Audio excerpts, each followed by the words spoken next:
In July 2012, rescuers were called to the Grandview Trail after a woman fell from the route. They found her and two companions roughly 300 feet below the point where she had gone over. Rangers could not detect a pulse. One rappelled down. CPR was attempted. It did not work. Her name was Rosa Torres Rios. She was 68 years old. That is the danger Grandview shows you immediately. The edge, the exposure, the thought that one bad step can turn into hundreds of feet. And that danger is real. But if you try to understand this trail only through fatal falls, you miss the larger pattern that matters to a hiker. There is no clean public database showing what kills most people specifically on Grandview Trail. The strongest public comparison comes from Grand Canyon deaths coded by the National Park Service as happening during hiking. And in the validated records, falls are not first. Heat is. Grandview may look like a trail where the cliff is trying to kill you. The record says a major threat to a canyon hiker can be happening inside the body. This channel breaks down why dangerous places kill using the actual record, so subscribe if that is the kind of explanation you want.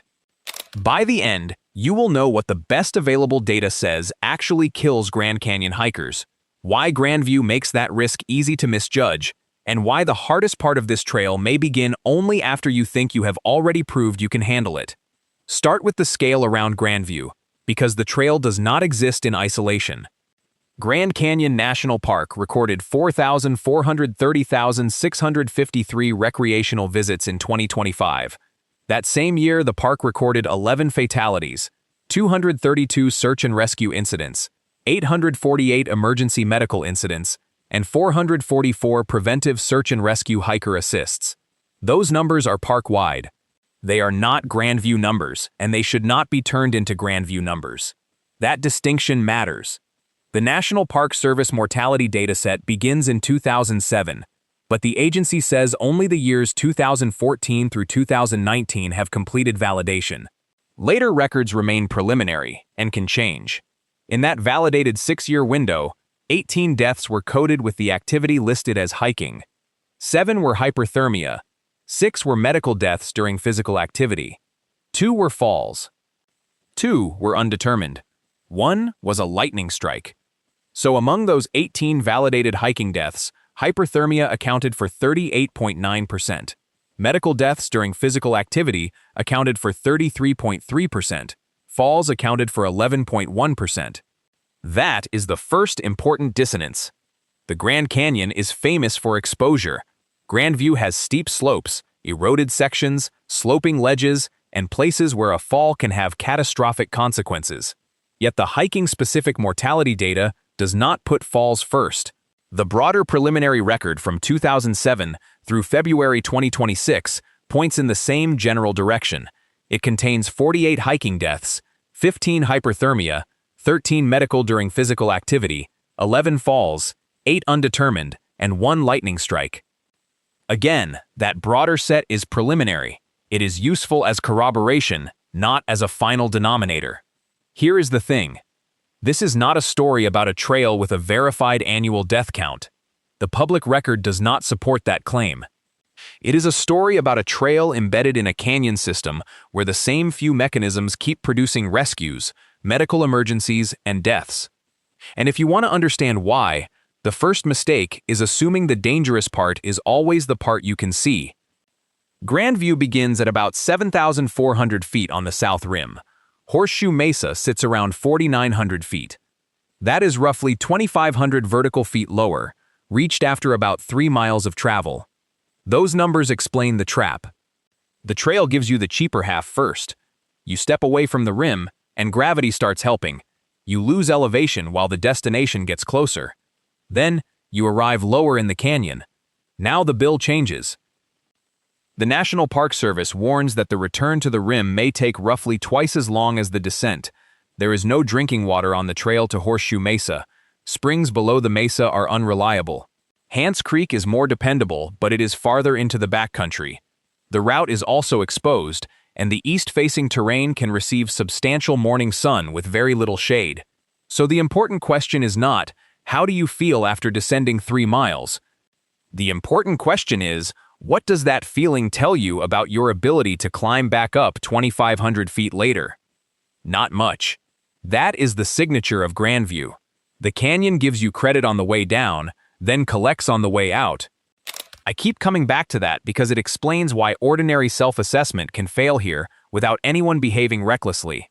You can be making normal decisions with bad information. You know how your body feels now.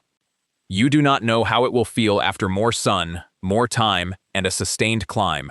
The National Park Service describes Grandview as strenuous and appropriate for experienced desert hikers. It also warns that the upper trail crosses steep terrain on old construction, including eroded sections, log cribbing, and sloping ledges. So there are really two Grandviews operating at once. One is the trail under your feet. The other is the physiological problem developing inside you. The first can punish a bad step immediately. The second can take time. And that delay is what makes the next number more unsettling. Here is what the data actually says. In the validated Grand Canyon mortality records from 2014 through 2019, the largest specified category among deaths coded as hiking was hyperthermia. 7 of 18. Not falls. Heat. A separate peer-reviewed study of Grand Canyon heat illness looked at the years 2004 through 2009. It recorded 474 non-fatal heat-related cases and 6 fatal heat-related cases. All 6 fatalities were hikers. About 90% of the non-fatal cases involved hiking as well. That does not prove heat is the leading cause of death specifically on Grandview Trail. The dossier does not contain a Grandview-only mortality ranking, and the script should not pretend it does. But it does show that when you narrow the question to hiking in the Grand Canyon, heat is not background scenery. It is one of the central mechanisms. Exertional heat illness begins with a simple accounting problem. Your muscles produce heat while you work. The environment adds heat. Your body tries to get rid of that heat by sending blood toward the skin while also sending blood toward the muscles doing the work. The harder and hotter the effort becomes, the more demanding that balancing act gets. If heat production and heat gain outrun heat loss, core temperature rises. In severe hyperthermia, the problem stops being discomfort.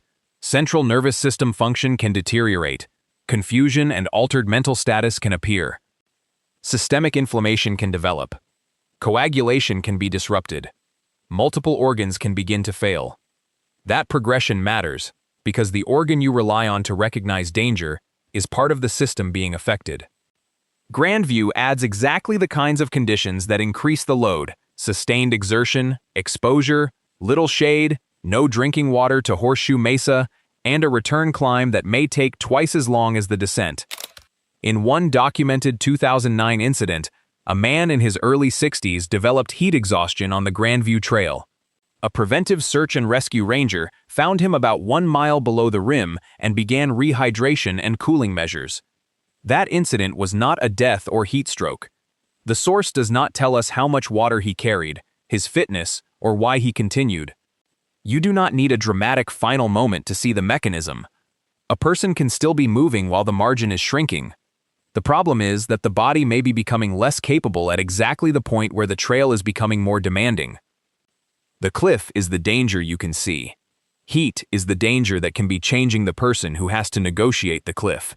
And Grandview has another major killer that works through the same basic trap. The hard part comes after you have already committed. 6 of the 18 validated hiking deaths from 2014 through 2019 were classified by the National Park Service as medical deaths during physical activity. That is 33.3%. The broader preliminary hiking record contains 13 such deaths among 48 cases. There is an important limit here. The National Park Service category does not tell us that all of those deaths were cardiac. So we cannot call them all heart attacks, and we cannot invent diagnoses the data does not provide. What the wider mountain medicine evidence in the dossier does establish is that strenuous hiking can precipitate serious cardiovascular events in susceptible people. Heart rate rises. Blood pressure rises. Oxygen demand rises. The working muscles need blood. The skin needs blood to shed heat. Dehydration and heat can add more cardiovascular strain. Research cited in the dossier identifies underlying coronary disease and previous myocardial infarction as major risk factors for sudden cardiac death during mountain hiking. Nobody packs for their own heart. That is one reason this category is easy to underestimate. Medical collapse may begin with a vulnerability you cannot see, and Grandview is built to test it late. The return climb is not just the descent in reverse. The Park Service says it can take twice as long. So a person who reaches Horseshoe Mesa and feels reasonably capable has not completed the most demanding half of the day. They have completed the half gravity helped with. Now add altitude at the rim, sustained climbing, heat, fatigue, and whatever individual medical risk already existed before the first step. The trail does not have to create a disease. It only has to create enough demand for a hidden problem to matter. You do not need to jump a railing.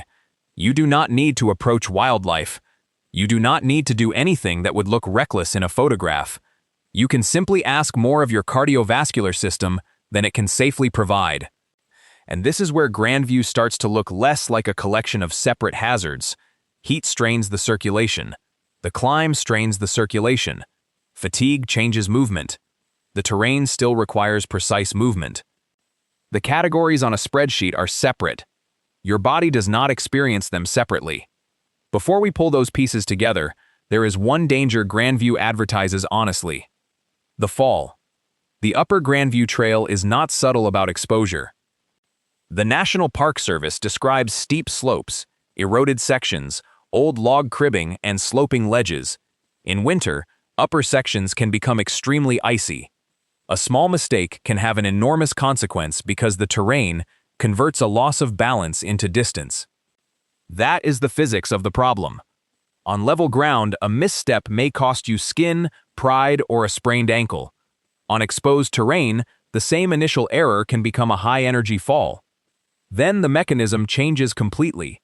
Head injury, spinal injury, chest or abdominal trauma, hemorrhage, multiple impacts. The exact injury pattern depends on the fall. What the record gives us is a real example of how little error the terrain can tolerate. In July 2012, Rosa Torres Rios fell from the Grandview Trail. Rescuers located her and two companions roughly 300 feet below the point where she had fallen. A ranger rappelled down. No pulse was detected. CPR was attempted without success. Her body was later removed by helicopter. The source does not tell us what she was thinking. It does not provide dialogue. It does not establish a precise misstep, distraction, or motive. It does not say she died instantly. Those missing details matter, because the point is not to turn her death into a scene. The point is what 300 feet means on a trail where one balance error can become unrecoverable. In the validated hiking deaths, falls accounted for 2 of 18 cases, or 11.1%. In the broader preliminary record, 11 of 48 hiking deaths were falls. So falls remain a serious part of the Grand Canyon hiking record, even though they do not lead the validated subset. And Grandview makes them especially relevant because the upper trail itself can be exposed, eroded, sloping, or icy. Here is the part that should bother you. The fall mechanism does not have to operate alone. A precise foot placement is easiest when you are cool, rested, and fully alert. Grandview asks for the same precision after hours of exertion. That is where the categories begin to stack. There is one more mechanism worth understanding because it turns common hiking advice inside out. Too little fluid can be dangerous. Too much can also be dangerous. The Grand Canyon Heat Illness Study in the dossier classified roughly 19% of its non-fatal heat-related patients as suspected hyponatremia. There is also a documented fatal Grand Canyon hiker case of severe hyponatremia in the medical literature. The dossier cannot tell us how often this occurs specifically on Grandview Trail, so it should not be ranked there with false precision. But the mechanism is real. Exercise-associated hyponatremia usually develops when someone consumes hypotonic fluid faster than the body can excrete it, while exercise-related vasopressin limits the clearance of free water. Blood sodium becomes diluted. Water moves into cells. If the imbalance becomes severe enough, brain swelling can produce confusion, seizures, coma, and death. That is why the Grandview guidance does something that sounds contradictory until you understand the physiology. It warns hikers to hydrate. It also warns them not to force fluids and to eat salty foods while drinking. The lesson is not that water is dangerous. The lesson is that the body is an accounting system, not a bucket. You are replacing fluid, losing electrolytes, producing heat, and asking the kidneys and circulation to keep the chemistry within a narrow range while you continue exercising. More is not automatically safer. Less is not safer either. The useful rule is balance. And that is a good place to stop thinking about these mechanisms as 4 separate boxes. Because on Grandview, they can arrive as a sequence: heat, cardiovascular strain, fatigue, a hydration error, a difficult climb, an exposed step. The canyon does not need one spectacular failure. It only needs your margin to become small enough. This is where the Grandview problem becomes clearer. The canyon gives you credit on the way down, then collects on the way out. At the start, you have elevation to lose. Later, you have elevation to regain. At the start, your body is cooler. Later, it may be carrying accumulated heat. At the start, your legs are fresher.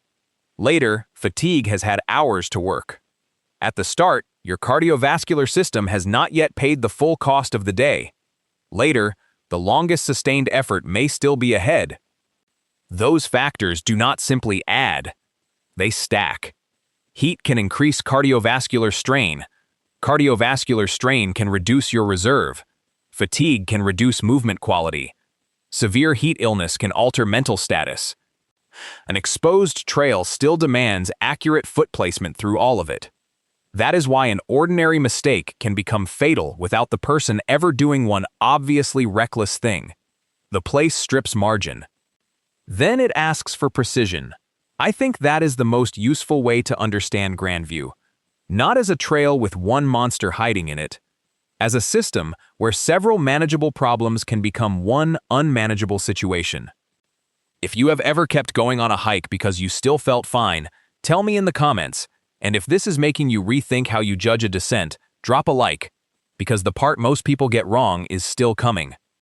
The body can be under stress before you recognize the seriousness of that stress. And sometimes the mind is the last instrument you should expect to give you a perfect reading. The psychological problem starts with geometry. You descend first. That matters because your brain wants to use current effort as evidence about future effort. You have been walking for an hour or two. You still feel functional. The destination is below you. So your brain collects those facts and produces a conclusion. I can do this. But what you have actually proved is narrower. You have proved that you can do the descending portion under the conditions you have experienced so far. You have not proved that you can climb back to roughly 7,400 feet after more time, more heat, and more fatigue. The Park Service warning that the return may take twice as long is not just logistical advice. It exposes the flaw in your forecast. Grandview lets you evaluate yourself during the cheaper direction. Then there is heat. Once severe exertional heat illness develops, central nervous system dysfunction can include confusion, disorientation, and altered behavior. That creates a nasty feedback loop. The hotter and sicker you become, the more the system making your decisions can be affected. The dossier is careful about dehydration here, and the script should be too. Evidence that moderate dehydration alone reliably impairs cognition is mixed. One meta-analysis found small but significant impairments, particularly above roughly 2% body mass loss, while another review did not find a consistent overall cognitive effect. So the clean claim is not that dehydration automatically makes you irrational. It does not. The stronger claim is that heat stroke itself can alter central nervous system function. Then comes goal fixation. Research in difficult outdoor decision-making describes people becoming highly committed to an objective and finding it harder to turn around after investing effort. That has not been measured specifically on Grandview Trail, but as a general mechanism, it matters. You have descended. You have invested time. Horseshoe Mesa is closer than it was. Turning around can feel like wasting what you have already spent. That is the sunk cost shape of the decision. The trail also begins at Grandview Point, a developed South Rim scenic destination, and then rapidly enters steep backcountry. The dossier does not prove that this causes underestimation, but the contrast is real. One moment you are at a major overlook. Then you are on a strenuous desert trail the Park Service says is substantially more difficult than Bright Angel or South Kaibab. Here is what almost nobody accounts for. The most dangerous thought on a descent may be the most reasonable sounding one. I feel fine. Feeling fine is useful information. It is just incomplete. You still have to know what work is behind you, what is ahead, and how much margin remains. On Grandview, the answer can change long before the scenery does. And once you need help, the canyon introduces another clock. It does not stop the heat, the bleeding, or the fatigue while rescuers are coming. The Grandview day hiking guidance says rescue is not guaranteed. It also warns that assistance may take hours or even days depending on weather and competing emergencies. You can be inside one of the most visited national parks in the country and still be somewhere help is not immediate. In 2025, Grand Canyon National Park recorded 232 search and rescue incidents and 848 emergency medical incidents. Preventive search and rescue teams recorded 444 hiker assists, along with 97,749 contacts and 18,400 preventive actions. That is the workload surrounding any individual emergency. Grandview adds terrain problems, steep switchbacks, loose or exposed ground, and major elevation change make ground access slower and extraction harder. The 2012 fatal fall required a technical response, a ranger rappel, and helicopter recovery. The dossier also records another Grandview fall in 2009, in which a hiker fell about 60 feet and rescuers used a helicopter short haul because of the injuries and steep terrain. We are not featuring that event as a third incident here, but the rescue detail demonstrates the kind of access problem the trail can create. Extreme heat can make the response harder too. The Park Service warns that canyon response times can be delayed by staffing, simultaneous rescue calls, employee safety requirements, and limited helicopter capability during extreme heat or adverse weather. Help is not a magic pause button. The patient can keep getting hotter. Bleeding does not wait. There is also the financial side. The Park Service says search and rescue operations themselves are generally government-funded, but outside services such as ground ambulances and commercial aeromedical transport after transfer can become the patient's responsibility. The dossier includes a historical 2018 figure of about $444,556 in Grand Canyon search and rescue costs, including roughly $288,960 in helicopter costs. That is historical context, not a current annual price tag. The more important number is time. Hours, possibly days.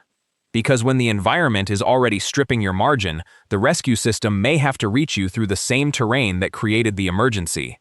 So who actually dies while hiking in the Grand Canyon?